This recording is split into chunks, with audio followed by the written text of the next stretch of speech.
vraies voix Sud Radio. Les vraies voix Sud Radio avec Morad Aïtabouche qui connaît par cœur la Polynésie et qui trépignait d'impatience, je le disais, le président de la République Emmanuel Macron en visite en Polynésie française. Emmanuel Macron qui a voulu solder le passé. Je veux ici vous dire que la nation a une dette à l'égard de la Polynésie française. Ce que je veux briser aujourd'hui, c'est ce silence. Pour faire entendre justement toute la vérité, pour qu'elle soit partagée, pour que tout le monde puisse savoir exactement ce qui a été fait, ce qui était su alors et ce qui est su aujourd'hui. On a payé des tas de choses, parfois des tas de gens.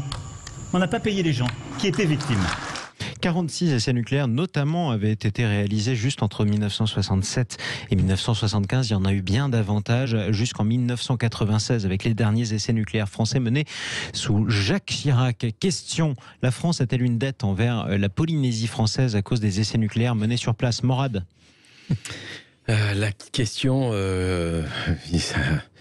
Oui. Oui, forcément. Oui, pourquoi? Parce qu'à partir du moment où on choisit un territoire... sur place? Alors, pour l'instant, on n'en est encore que dans des phases d'études, mais il y a des groupes qui se sont constitués, des collectifs qui se sont constitués. Il y a des maladies qui ont été provoquées par les essais nucléaires. On le sait, il y a des cancers probablement de la thyroïde. Il y a tout un tas d'études qui aujourd'hui vont vers justement cette idée que les essais nucléaires ont eu des conséquences sur les populations les plus proches. Ouais. Il y a mais vraiment des collectifs qui se sont constitués pour essayer de demander justice dans un premier temps et ensuite effectivement d'avoir réparation. Et c'est ça qui est le plus difficile, parce qu'il a fallu quand même attendre 30 ans. Enfin, je veux dire, c'est très très long. Et vous avez des gens là-bas, malheureusement, qui meurent avant même d'être entendus comme victimes. Ils n'ont jamais été entendus comme victimes. On n'a jamais reconnu leur statut de victime. Ce que fait aujourd'hui Macron, le président Macron, il l'avait fait aussi pour l'Algérie, lorsqu'il y a eu aussi des essais nucléaires sur place. On connaît aussi la guerre qui a eu lieu là-bas. Il a aussi fait des pas. On sent quand même que c'est un président qui essaye bon an mal an d'ouvrir enfin des vrais pans de l'histoire qui avaient tendance à être un peu fermés à double tour dans des coffres-forts. Il ouvre des portes et moi je trouve ça plutôt sain et je trouve très très bien pour les Polynésiens qui se battent encore aujourd'hui. Demain, ça sera la Martinique sur le chlordécone, puisqu'on le sait. C'est un pesticide qui est utilisé notamment pour la production des bananes et qui malheureusement a aussi impacté un certain nombre de populations. Oui, et avec des taux de cancer qui sont très importants en Martinique. Ça, c'était un autre scandale sanitaire. On y reviendra. Je vous propose qu'on en parle avec un Tahitien qui nous écoute sur Sud Radio et qui nous appelle Aymeric. Bonjour à vous. Bonjour. Bienvenue à vous sur Sud Radio au 0826 300 300. Alors vous êtes de Tahiti, vous êtes en Île-de-France en ce moment. Comment vous l'avez vécu ce discours ? Écoutez, moi je fais partie des générations qui n'ont pas connu vraiment les essais nucléaires.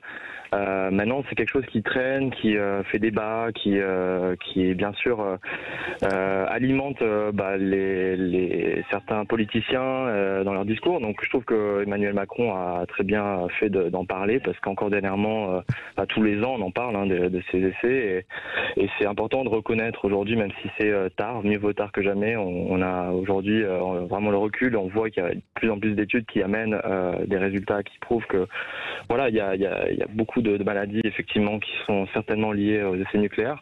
Donc je pense qu'aujourd'hui il faut arrêter de fermer les yeux et puis avancer et puis penser toutes ces blessures qui ont marqué l'histoire. Donc voilà. Après, tourner une page pour en ouvrir une autre. En tout cas, on aura compris. Exactement. Merci beaucoup, Aymeric, pour votre témoignage au 0826 300 300. Alaouki. On a souvent, il y a un mot qui est très connoté dans la politique française, c'est le mot repentance. Est-ce que le président de la République a raison de reconnaître les torts ou les fautes du pays qui datent d'il y a plusieurs dizaines d'années et qui ont des conséquences tous les jours, jusqu'à aujourd'hui ? Écoutez, moi je pense qu'il n'y a absolument rien de mal à rendre le roman national de plus en plus précis dès lors qu'il tend à inclure l'histoire des Français en fait. Et je m'explique. Ce que je reproche moi à Emmanuel Macron en général et pas dans ce cas particulier, c'est que parfois il essaie de faire coexister des mémoires qui ne sont pas incompatibles les unes avec les autres. Exemple. C'est-à-dire quand il s'adresse à des descendants ou des afro-descendants comme on les appelle, bien français, nés sur le territoire français, qui n'ont absolument rien d'autre que la culture française à laquelle ils doivent appartenir et sentir appartenir, et il s'adresse à eux comme si c'était les vaincus de l'Algérie en fait, ou les descendants des gens du FLN. Alors on leur demande de en même temps aimer un pays et aimer aimer et haïr un pays en fait parce que il aurait martyrisé ou il a martyrisé leurs grands-parents et en même temps ça c'était sur l'Algérie. D'ailleurs c'est drôle mais c'est vrai.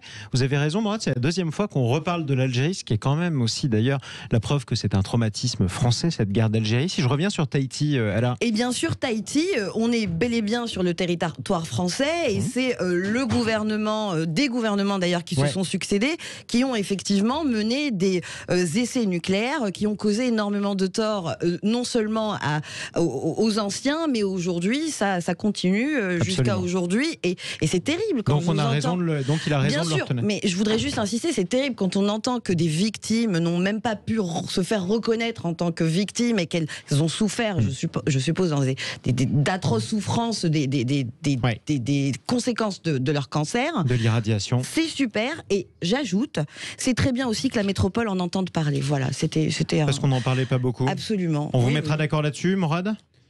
On n'en parle jamais assez. C'est vrai que malheureusement, ce sont des territoires isolés, très loin.